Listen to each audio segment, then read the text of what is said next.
Hello everyone, Radhe Radhe. मैं उमा अपने YouTube परिवार को प्रणाम करती हूँ। स्वागत है आप सभी का मेरे यूट्यूब चैनल उमा की दुनिया में। आ चुकी हूँ एक नए वीडियो के साथ, नई शुरुआत, नई कोशिश। समय है सुबह का और देखिए माता रानी की पूजा हो चुकी थी। बहुत ही सुंदर समय चल रहा है और ये समय बार बार लौट के आता है, फिर भी उतना ही प्यारा लगता है। जैसे ही माता रानी का आगमन होता है, बहुत सारी खुशियाँ होती हैं हमारे जीवन में और हर एक खुशी हमें प्रतिक्षण एक बहुत बड़ा सुकून देती है और इनके आने का आभास ही बहुत बड़ा होता है। जैसे हम ये मन में सोच लेते हैं कि नवरात्रे आने वाले हैं, बस एक मन में अलग से खुशी, अलग से भाव जागृत होने लगते हैं। और यही है पूजा। ज़रूरी नहीं है कि हम आसन पे बैठें तभी हमारी पूजा होगी। हम अपने मन के भावों को अगर उनको समर्पित कर दें तो यही सबसे बड़ी पूजा है। और फिर उसके बाद आ चुकी थी खाना बनाने के लिए। तो पराठा बना के बच्चों को खिला दिए थे और अब ये थोड़े से लोबिया के पड़े हुए थे, तो लोबिया को कट किया तो कई दिन के थे, थोड़ा सा ख़राब जैसे हो गए थे सब। तो उसके दाने दाने निकाल के और 2-3 परवल पड़े हुए थे, उनको भी छोटे छोटे से कट करके और आलू के साथ मिक्स करके बना देती हूँ। तो और थोड़े से चावल बना दूँगी। तो सब्जी, चावल और मट्ठा बनाया था, यानी कि छाछ। बच्चे सभी खा लेंगे क्योंकि ये खाना अच्छा लगता है खाने में। इस तरह की सूखी सूखी सब्जी हो, चावल हो और मट्ठा हो। तो यही सोच के बस इतना ही खाना बनाया था दोपहर में। और फिर उसके बाद बहुत सारे मेरे पास काम थे जो मुझे करने थे और सभी कामों को ना तो दिखाया जा सकता है और ना ही बताया जा सकता है, पर जितना मैं समझती हूँ कि मैं बना सकती हूँ, मैं कर सकती हूँ, जितना ज़रूरी है उतना ज़रूर ही दिखा देती हूँ। तो छोटे छोटे कामों को अगर मैं कैमरा लेके फिरती रहूँ तो दिन भर ही वीडियो बनाती रहूँ और इतना समय मेरे पास रहता नहीं है। तो जो बड़े बड़े काम, ज़रूरी काम, मेन जो भी काम होते हैं, आप सभी के साथ शेयर करती हूँ। और देखिए सब्ज़ी मैंने छौंक दी थी, ये देखिए। और उसके बाद अभी थोड़ी देर इसको ऐसे ही पकने देती हूँ। जब ये थोड़ा सा पक जाएगी सब्ज़ी, तब इसमें मैं टमाटर डालूँगी। टमाटर धुल के रख लिए थे और फिर मैंने सोचा कि पहले जाके कपड़े फैला आते हैं। देखिए कितना ख़राब मौसम है और जब सुबह होती है तब भी अजीब सा मौसम होता है और जैसे ही दोपहर के 12 बजते उसके बाद फिर अजीब सा मौसम होने लगता है। समझ में ही नहीं आता कि बादल आ रहे हैं कि जा रहे हैं, कि धूप निकलेगी कि नहीं निकलेगी, कुछ भी समझ में नहीं आता। बहुत ही अजीब तरीके का मौसम है और ये चीज़ ख़राब है। मौसम अगर क्लियर हो तो क्लियर होना चाहिए और अगर बादल हो तो बादल रहने चाहिए। इस तरह का मौसम बहुत ही ज़्यादा नुकसानदेह है, ठंडा गर्म, और इसी की वजह से चारों तरफ बीमारियां ही बीमारियां फैली हुई हैं। और ये बीमारियां इंसान की जान तक ले जाती हैं। इस समय का जो बुखार होता है वो बहुत ज़्यादा ख़राब आ रहा है और इससे बचना मुश्किल नहीं, नामुमकिन है, क्योंकि बुखार जो इस समय आता है वो तो आता ही है, सभी को आता है। बस सावधानी के साथ ही हमें रहना चाहिए।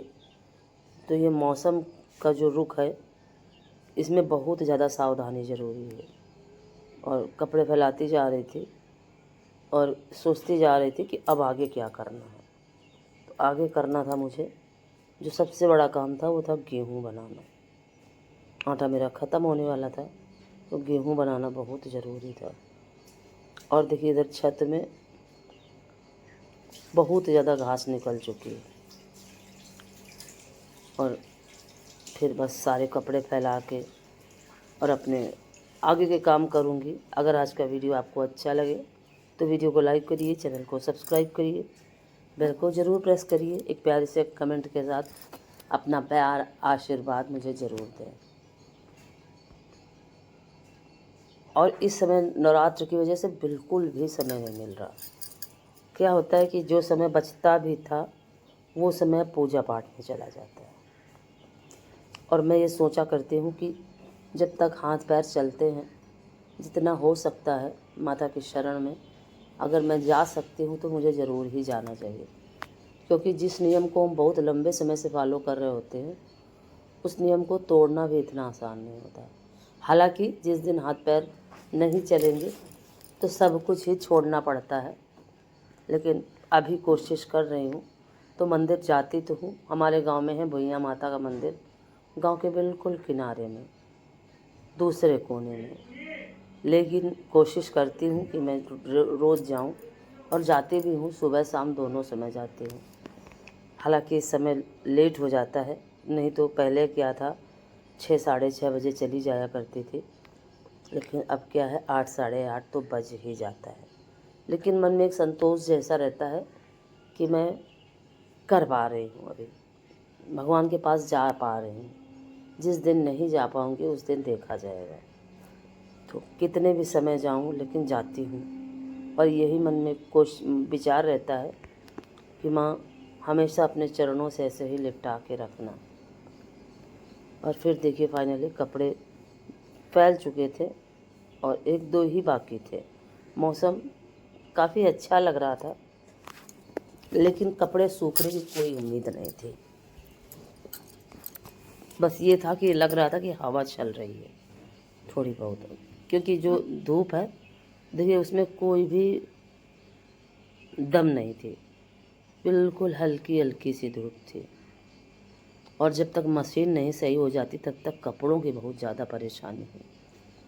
और फिर जैसे ही थोड़ी देर बस फैला के गई हूँ, थोड़ी देर ही रुके हूँ और बस थोड़ी देर में ही पानी होने लगा। फिर सारे कपड़े उठाने पड़े, और यही परेशानी सबसे बड़ी है। कपड़े धुल के एक बार फैलाना तो मुश्किल हो जाता है, और उनको बार बार उठाना और फिर इधर उधर फैलाना ये बहुत ज़्यादा कठिन काम हो जाता है। और इधर देखिए मेरे पौधे कुछ इस तरीके से, और देखते ही देखते खूब अच्छी सी धूप निकल आई। और फिर देखिए सब्जी पक चुकी थी, मैंने सोचा अब इसमें थोड़ा सा टमाटर कट करके डाल देती हूँ। फिर आई तो टमाटर कट किया और टमाटर कट करके डाल दिए। ये होता है जीवन। हम अपने जीवन को निरंतर ही आगे बढ़ाने की कोशिश में लगे रहते हैं, और ये कोशिश हमें मरते दम तक करनी चाहिए। और ज़रा से भी समस्या आए और थक हार के हम बैठ जाएं, ऐसा नहीं करना चाहिए। तो जब भी हम किसी काम के लिए कोशिश करते रहते हैं तो वो निश्चित है कि फलीभूत होता है काम। और कुछ देखिए भी बर्तन पड़े हुए थे, इनको मुझे धुलना था, और उसके बाद यही करते करते कितनी जल्दी शाम हो गई पता ही नहीं चला। फिर गेहूँ बनाए, गेहूँ बनाने के बाद फिर वही शाम का समय आ चुका था, और फिर से मुझे मंदिर जाना था। उसके लिए फटाफट फिर कपड़े बदले, हाथ पैर धुल के, क्योंकि मैं शाम के समय नहाती नहीं हूँ। वैसे भी ना तो मैं किसी को छूती हूँ, ना ही मुझे कहीं बाहर जाना होता है, और अगर बाहर गई तो आके तुरंत कपड़े बदलने होते हैं। तो नहाने की कोशिश तो जब से एलर्जी हुई थी तब से नहीं की, क्योंकि जो चीज़ हमें नुकसान देती है उसे हमें कभी भी नहीं करना चाहिए। और फिर मैंने चाय बनाई, दूध गर्म किया, और ये सारे काम करते करते बिल्कुल दिया बाती का समय हो चुका था। फिर मैंने दिया बाती करी, पूजा करी, और पाठ मैं शाम के समय ही कर पा रही हूँ, क्योंकि सुबह इतना समय नहीं रहता मेरे पास, और वीडियो की वजह से और भी ज़्यादा, क्योंकि समय से वीडियो अगर नहीं पहुँच पाएगा तो फिर सही नहीं है। और जबकि मैं जो ब्लॉग वाली वीडियो है उसको लेट डालती हूँ इस समय, मैंने सोचा उसका समय थोड़े दिन के लिए, 9 दिन के लिए, 10 दिन के लिए चेंज कर देती हूँ, इसीलिए शाम के समय पूजा करती हूँ। फिर देखिए सारे बर्तन लगा दिए, कपड़े फैलाए और फिर खाने की तैयारी।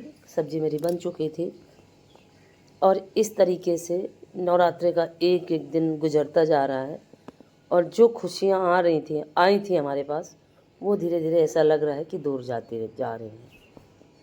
और यही जीवन है, जो आया है उसे जाना है, जो समय आता है वो भी चला जाता है, स्थिर कुछ भी नहीं है। यही परिवर्तनशील समय ही ईश्वर का स्वरूप है और उसी परिवर्तन को हमें ज़रूर स्वीकार करना चाहिए, क्योंकि परिवर्तन ही प्रकृति का नियम है। हर एक पल परिवर्तन हो रहा है। अगर सुबह आती है तो सुबह के बाद दोपहर आती है, और अगर दोपहर आती है तो दोपहर के बाद शाम आती है, और शाम आती है तो शाम के बाद रात ज़रूर आती है, और रात आती है तो सुबह ज़रूर होती है।